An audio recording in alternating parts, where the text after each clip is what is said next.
We could talk about some of the main arguments and some of the main responses that missionaries would make to you. Because, let's say they were listening to you talk and they heard all of this. What are some of the key messages that they would say to you? Because I think one of the things they might say is, yeah, but what about this? It's the second coming where all these messianic prophecies will happen. There's a second coming. They might say, okay, God might not become a man, but Jesus was the Son of God, so to speak. So he's divine, but not quite God. And, let's take those two, because they're also... and throw in any other things that are some of the main arguments made by missionaries. Right, so Christians would go, well, he didn't do these things in this first go-around, but in the second coming, he's sure going to do all these things. How delightful. The idea of a second coming is, while it does very successfully, to someone who is not familiar with the Jewish scriptures, explain away any false Messiah. It means anybody could be the Messiah. My sister-in-law could be the Messiah. She didn't do anything. It's a second coming. So while a second coming explains away any false Messiah, the idea is completely alien, unknown to the Jewish scriptures. You have to insert a second coming in order to explain away a complete failure. I don't want to get too technical, but in the Christian Bible, the claim is made that his second coming, when all the great stuff is going to happen, is imminent. There are many of you here, standing here, that will not taste of death before these things will occur. This generation will not pass away before this occurs. Look it up in Mark 9, Mark 13. It's all over the place. That means the writers of the New Testament thought that it was imminent. It never happened. Revelation, the last book in the Christian Bible, ends with Jesus saying, I'm coming back quickly, and 2,000 years is not haste. So the second coming idea does explain away a false Messiah, and it suffers from that malady of unfalsifiability, and it's not found in the Jewish scriptures.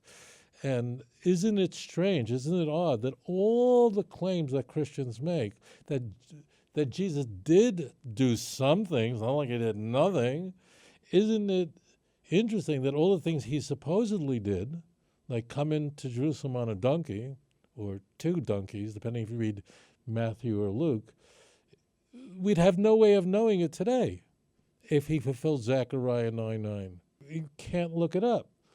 A lot of people came into Jerusalem on a donkey. Moreover, Zechariah 9:10 continues the message, he will speak peace to the nations and his sovereignty free from river to the ends of the earth. So he didn't do that. So all the things he supposedly did, like all the things that Romulus did and Vespasian ran around doing, we're told, healing the blind, and are not found in the Jewish scriptures, and those things we wouldn't be able to, we no way to verify it. It means any religion then could be true. Then no religion could be falsified. And this is really, really important. So that's where that fails.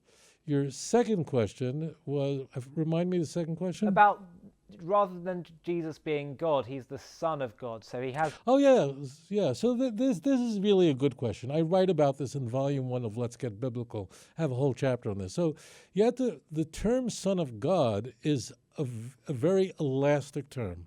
So as it turns out, I'm the Son of God, and so are you. And Jesus is no more or less a Son of God than any of us. How do I know? The Torah says so. Deuteronomy chapter 14, Bonim atem l'Hashem Elokeichem, you are children of the Lord your God. You have to be very careful, and this is how the interview began. The linguistics here.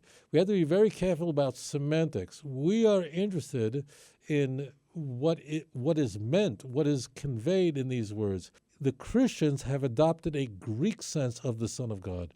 In the Greco-Roman world, the Son of God meant that you were literally divine. That means the son of a giraffe is a giraffe. He's not as great as the father giraffe, but he is a giraffe. So that means you were divine. I'll explain it this way. In the Greco-Roman world, they embraced a view that's called henotheism. Henotheism means, that's the Greek word for one, there's one great god, Zeus, Jupiter. And then there was a whole series of other gods, lower tier gods. The lowest tier are multiple gods that are both mortal and divine at the same time. Emperors of Rome, Octavius, Caesar Augustus, Julius Caesar, born of virgins, incidentally, we're told. Romulus, the founder of Rome, Vespasian, healing the blind and the crippled all over the place, divine. Pythagoras, the great thinker, divine, born to a virgin. Hercules, the great athlete, his mother got pregnant because she slept with Zeus. This is how Greeks thought. When they said, they were logical in a strange sense, meaning they were people they thought that was so great they had to be divine too. That's what the Son of God means in the book of Mark. That's what the Son of God means in the Christian Bible. When we use the term Son of God, we mean it the way the Tanakh means. So it's the exact same words, but something else. It means that you are performing the will of Hashem on earth, and that every person, Jew and Gentile, is created, B'Tselem Elokim, is created in the image of God. There's a neshama, a soul within us, a metaphysical soul, an eternal soul that's within every human being that is apart as a divine spark, and therefore we can fulfill the will of Hashem. And we are children of Hashem in that way. That means we're followers of Hashem, or we have the potential to follow Hashem, or we can abandon that mandate. So be very careful with this. We're all using the same words. We both use terms like Satan. We mean something completely different. By the way, there's some relationship between the two, but be very careful. So, yes, that's how we mean the Son of God. That's because that's how Tanakh means the Son of God.